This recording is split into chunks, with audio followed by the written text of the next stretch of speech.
नमस्कार. आपण पाहतायत digital Maharashtra news. आपल्या सर्वांचे स्वागत. पाहूया परिसरातील काही घडामोडी.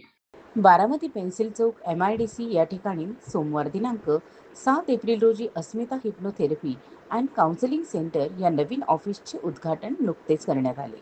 हे उद्घाटन आयुष भारत डॉक्टर असोसिएशनचे राष्ट्रीय अध्यक्ष डॉक्टर अमीर मुलानी यांच्या हस्ते करण्यात आले.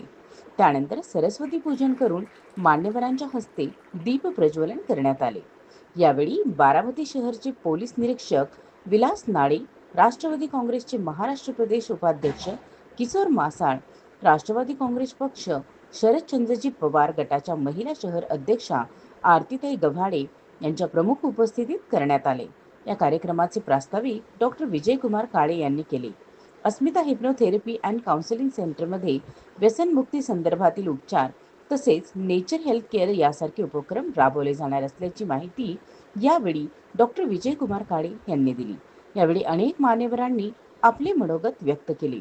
याप्रसंगी डॉक्टर संदीप शहा, महाराष्ट्र डॉटचे मुख्य संपादक Santosh Jamdade, Swara personality development and training सेंटरचे संस्थापक दीपक काळे, सक्सेस की एज्युकेशनचे संस्थापक सचिन बनसोडे, महसूल अधिकारी Sunita Chavan, Rupali Zargad, fusion digital training सेंटरचे संस्थापक किरण पवार, पत्रकार समीर बनकर, काशीनाथ पिंगळे, डिझाईन वर्ल्डच्या संस्थापिका दीपाली सावंत तसेच काळे कुटुंबीय, नातेवाईक व मित्र परिवार उपस्थित होते.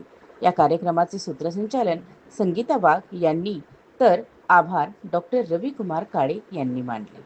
सर्व मान्यवर, आदरणीय पाहुणे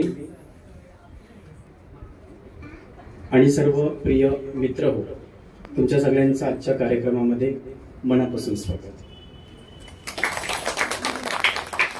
आजचा हा दिवस माझ्यासाठी आणि माझ्या अस्मिता हिप्नोथेरपी अँड काउन्सिलिंग सेंटरच्या सर्व टीमसाठी अत्यंत महत्त्वाचा आहे. आपली ही शाखा नवीन नाहीये, फक्त जागा नवीन आहे. ओके, सो अगोदर आपण खाली होतो. दरवर्षी, दर महिन्याला, दर दिवशी, दर तासाला, दर मिनिटाला, दर सेकंदाला आपली प्रगती होत असते. तशीच आपण प्रगती करत पुढे चाललेलो आहोत. आता ही जी जागा आहे ती आपल्या स्वतःची हक्काची आहे. सो हा जो क्षण आहे तो केवळ नवीन ऑफिसच्या उद्घाटनाचा नाहीये, तर मानसिक आरोग्यासाठी एक नवीन दिशा, माझ्या वाईफचं नाव आहे दिशा. ओके, नवीन दिशा हा आजचा आमच्या संकल्पनाचा महत्वाचा टप्पा आहे. 2009 पासून बरेच जण मला ओळखतात. अगदी मी एक ऑफिस बॉय म्हणून काम करत होतो एका इन्स्टिट्यूटमध्ये. तिथे मी जाहिराती चिटकवायचं काम सुद्धा केलेलं आहे. बरेच जण त्यासाठी साक्ष आहे. तिथे खूप छान पद्धतीने, खूप प्रामाणिकपणे आम्ही काम करत होतो.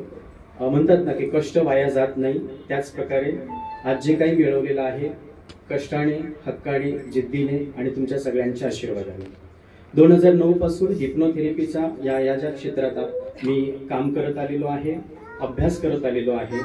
आणि महत्वाची गोष्ट मला सांगायला अभिमान आहे, जवळपास 200 पेक्षाही जास्त माझे स्टुडंट आज ॲज अ हिप्नोथेरपिस्ट म्हणून काम करतात. त्यापैकी 2-3 जण इथे आहेत. काही जण बारामतीत प्रॅक्टिस करतात, काही मुंबईत करतात, काही पुण्यात करतात. हा सांगायला मला खरंच अभिमान वाटतो. 2009 पासून जरी मी काम करत असलो तर सुरुवातीला हे काम करत असताना खूप त्रास झाला.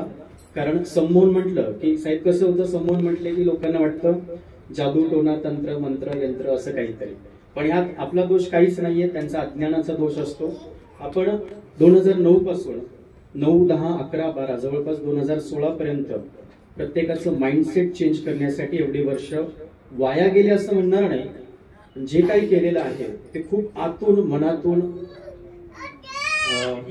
तुमच्या पप्पांच्या डोळ्यात पाणी येत आहे, मम्मीच्या डोळ्यात पाणी येत आहे.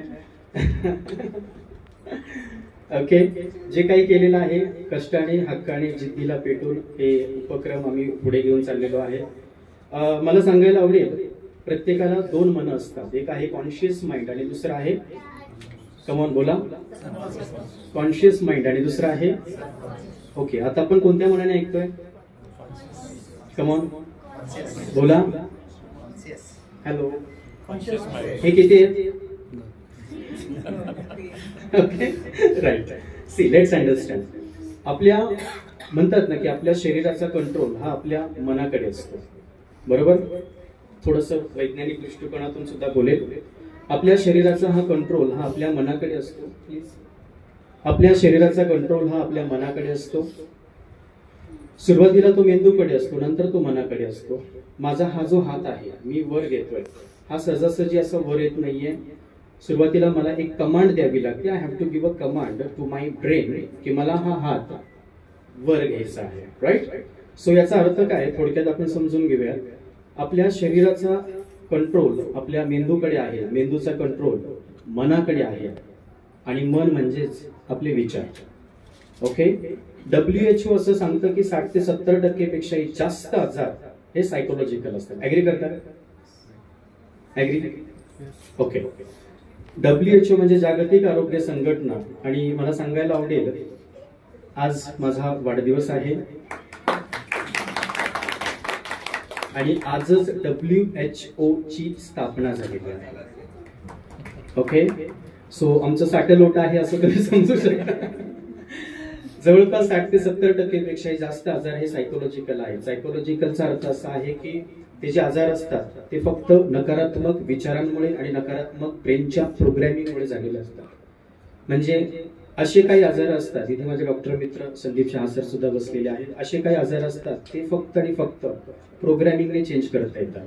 प्रोग्रॅमिंगचा अर्थ आहे pattern, brain pattern, mind pattern.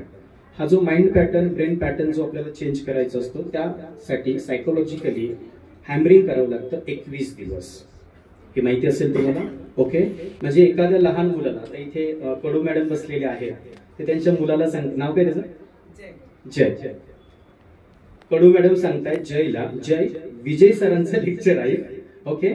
10 वेळा सांगतायत पॉझिटिव्ह गोष्ट. ओके. Let's understand. 10 वेळा पॉझिटिव्ह गोष्ट सांगावी लागते. पॉझिटिव्ह गोष्टींची पेरणी 10 वेळा करावी लागते आणि निगेटिव्ह गोष्टींची पेरणी फक्त एकदाच करावी लागते. So can you believe guys की आपल्याला पॉझिटिव्ह पेरणी करणाऱ्यांची किती गरज आहे. ओके. सो मला सांगायला आवडेल की माझ्या स्टाफमध्ये जवळपास 3 ते 4 सायकोलॉजिस्ट आहेत. त्यापैकी इथे संजना मॅडम आहेत, संगीता मॅडम आहेत आणि असे बरेच सायकोलॉजिकल काउन्सिलिंग करणारे आपल्याकडे पुण्याचा स्टाफ आहे, बारामतीचा स्टाफ आहे. हे जे आपण काम करतो हे काम करतो आपण भीतीवरती कुठल्याही प्रकारचं औषध जगात नाही आहे का? भीतीसाठी औषध आहे?